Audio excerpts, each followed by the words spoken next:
இயேசுவின் நாமத்தில் உங்களை வாழ்த்துகிறேன். அப்போஸ்தலர் 27:24 பயப்படாதே, தேவன் உனக்கு தயை பண்ணினார் என்று வாசிக்கிறோம். Do not be afraid, God has granted you. இன்னைக்கு ஆண்டவர் நமக்கு தயவு செய்துட்டாருங்க.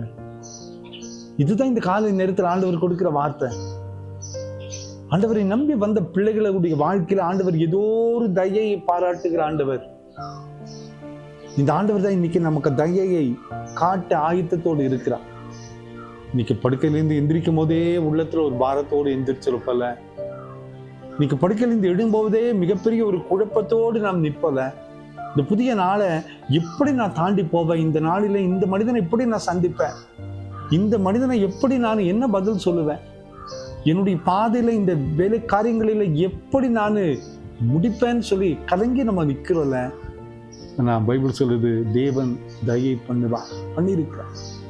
அவருடைய தயை நம்மோடு கூட இருந்தா போது எல்லாத்தையும் தாண்டிட்டு நம்ம போயிடுவோம்.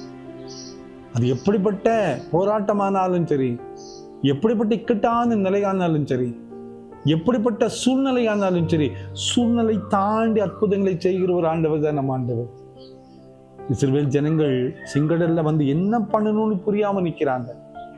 இதோ எப்படி இதை தாண்டி போவேன், எப்படி இதை தாண்டி செல்ல முடியும், எங்க மரணம் இங்கு முடியுமோன்னு சொல்லி கலங்கி நின்னாங்க. ஆண்டவர் தயவாக ஒரு வழியை உருவாக்கினார். அதே ஆண்டவர் தான் இன்னைக்கு நமக்கு தயை செய்ய போகிறார். இன்னைக்கு ஒருவேளை நீங்க செங்கடல் முன்னால் நிக்கலாம். இந்த செங்கடல் எப்படி பிளக்கும், இந்த செங்கடல் எப்படி தாண்டி போவேன், இந்த செங்கடல் மிகப்பெரியதாக இருக்கிறதே, இந்த செங்கடல் எப்படி என்னுடைய வாழ்க்கை அடிக்கப் போகிறது என்று சொல்லி கலங்கி நிற்கிறீங்களா? ஆனால் ஒரு புதிய வழியை நமக்காக உருவாக்க முடியும். அவர் நமக்கு தயை செய்யக்கூடிய ஒரு ஆண்டவர். நிச்சயமாய் இன்னைக்கு நம்ம வாழ்க்கையில தாண்டி போகக்கூடிய பலத்தை நிச்சயமாய் தருவார். ஒருபோதும் நம்மை விட்டு விலகி போகிற ஆண்டவர் அல்ல. கவலைப்படாதிருங்கள், தேவன் நமக்கு தயை பண்ணினார். இன்னைக்கு அற்புதத்தை பார்க்க போறோம். இன்னைக்கு தடையாக இருக்கிறத தாண்டி போக போறோம். இன்னைக்கு மனபாரமாக இருக்கிற பாதையில அற்புதத்தை நம்ம காண போறோம். இன்னைக்கு சுகவீனமாக இருக்கிற சூழ்நிலையில ஒரு விடுதலையை நாம் பெற்றுக்கொள்ள போகிறோம்.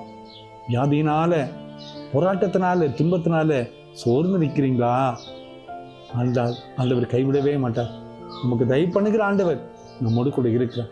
இந்த நம்பிக்கையோடு இந்த புதிய நாளை ஆரம்பிப்போம். அவர் செய்கிற அற்புதத்தை இன்னைக்கு நம்ம பார்க்க போறோம். நிச்சயமாய் நம்மை வழிநடத்த போகிறார். ஜெபம் பண்ணலாமா? அன்பின் ஆண்டவரே, இந்த காலை நேரத்திலே நீர் எங்களுக்கு தந்த வார்த்தைகளுக்காய் நன்றி அப்பா.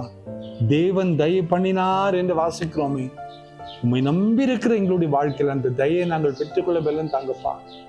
எங்களுக்காக புதிய வழிகளை திறந்து எங்களை பாதுகாத்து பலப்படுத்த வேண்டுமாக்கு. பிறந்த நாளையும் திருமண நாளையும் நினைவு கூறுகிற ஒவ்வொரு பிள்ளைகளையும் நீங்க தொடுங்கப்பா. நீங்க ஆசீர்வதிங்க. உங்களுடைய பிரசனம் எங்களை தாங்கட்டும். இயேசுவின் மூலம் ஜெபங்களும் எங்கள் நல்ல பிதாவே. ஆமென், ஆமென், ஆமென்.